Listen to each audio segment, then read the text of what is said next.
Karen thought my son was just another rule breaker for fishing on our own lake.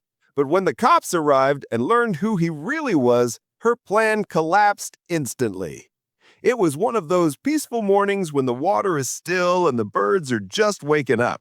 My son, Daniel, had just been promoted to Chief Wildlife Warden, a role he'd worked hard for. To celebrate, he decided to cast a line from our family's private dock.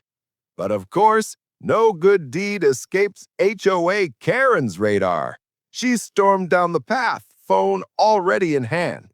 "Young man," she snapped, "you can't fish here. HOA regulations prohibit it. This lake is under our control." Daniel calmly reeled in his line. "Actually, ma'am, this is private property, and I have full jurisdiction over these waters." Karen scoffed. "Jurisdiction?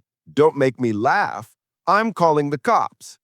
And with that, she dialed 911, reporting a trespasser and illegal fishing activity.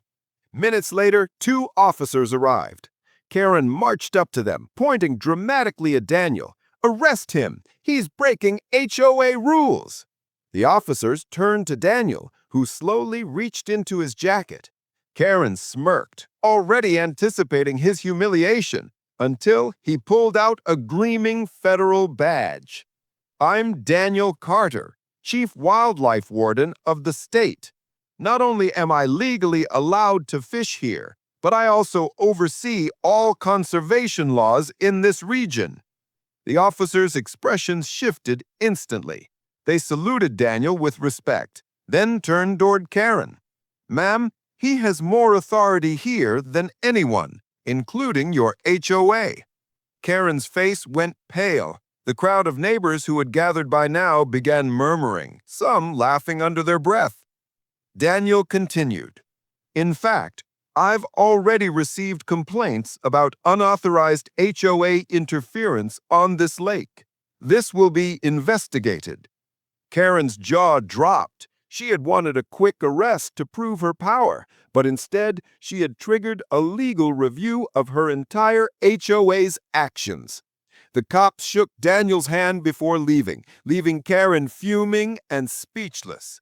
Daniel cast his line back into the water, calm as ever. As I watched, I couldn't help but smile. Karen had tried to flex her imaginary authority, but instead she exposed the truth. The only person in charge of this lake was my son, the chief.